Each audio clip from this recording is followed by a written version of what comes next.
శ్రీ గణేశాయ నమః, శ్రీ సరస్వతి నమః, శ్రీ గురుభ్యో నమః. సమర్థగురు సాయినాథ్ మహారాజ్ కి జై. భారతంలో విశేషాలు చెప్పుకున్నాం. ఆది పర్వాన్ని 24 భాగాలుగా చెప్పుకున్నాం. ఈ రోజున 25వ భాగం చెప్పుకున్నాం. ఎక్కడి వరకు వచ్చాం మనం? ఒంటి స్తంభం మేడ కదా, దగ్ధం చేసింది వచ్చి పాము రక్షకుడు. రాజు పిడుగు పడ్డనట్టు కూలిపోయి బూడిదైపోయాడు.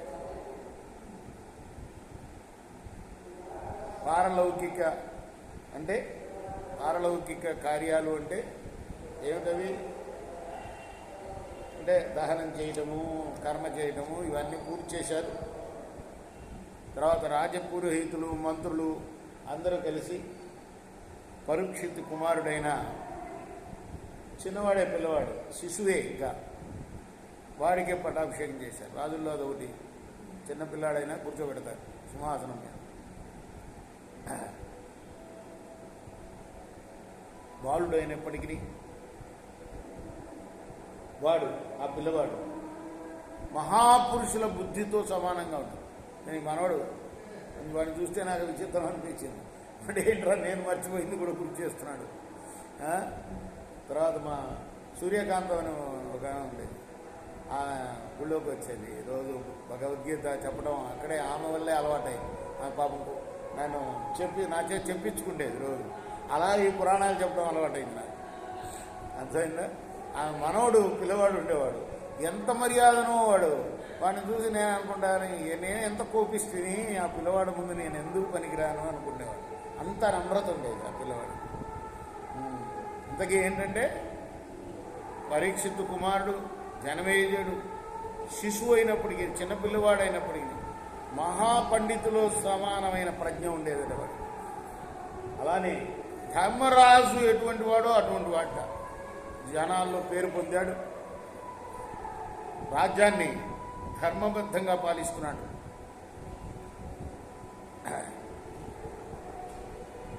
ఆ తర్వాత కాశీరాజు కుమార్తె అయిన వపుష్ఠమ అనే అమ్మాయినిచ్చి పెళ్లి చేశారు.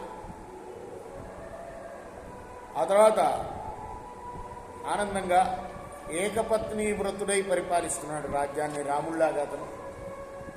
ఇలా ఆ మహానుభావుడు అంత గొప్పవాడు. తగిన అమ్మాయి, ఆ అమ్మాయి కూడా, భార్య కూడా మహాపతివ్రత, రూపవతియే కాకుండా మనసారా ఆ రాజుతో రమించేదాన్ని. ఆ తర్వాత కథ ఏమిటయ్యా అంటే,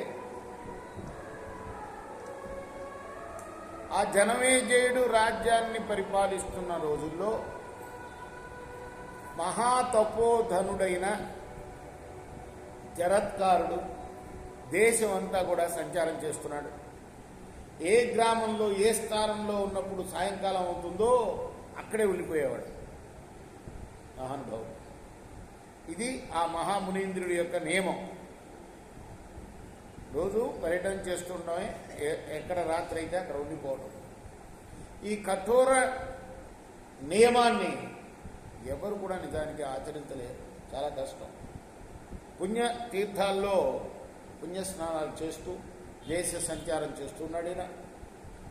వాయువుని మాత్రమే భక్షిస్తూ, కేవలం ఆహారం ఏమిటయ్యా అంటే వాయువే, శరీరాన్ని శుష్కింపజేసుకున్నాడు. ఒకసారి ఆయన ఒక గుంటలో, ఇదివరకు ఒకసారి చెప్పారు, మళ్ళీ చెప్తున్నారు ఇక్కడ. అంటే ఇక్కడ వివరంగా చెప్తున్నారు.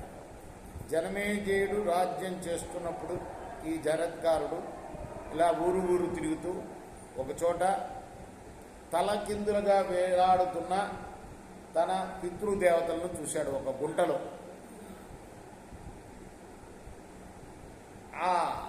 ఎక్కడ వేలాడుతున్నారు? ఒక కొమ్మకి. ఆ చెట్టు కింద వేళ్ళన్నీ కూడాను ఎలుకలు కొరికేశాయి వాటిని. ఒక్క వేరు మాత్రమే మిగిలింది. దాని మీద ఆధారపడి ఉన్నది ఆ వృక్షం. వాళ్ళు నిరాహారులై, కృశాంగులై, అంగాలన్నీ కూడా కృషించిపోయినాయి, క్షీణించిపోయినాయి. పాపం దయనీయ స్థితిలో ఉన్నారు. ఎందుకయ్యా ఇలా వేలాడుతున్నారు అని వాళ్ళు అడిగారు. అడిగితే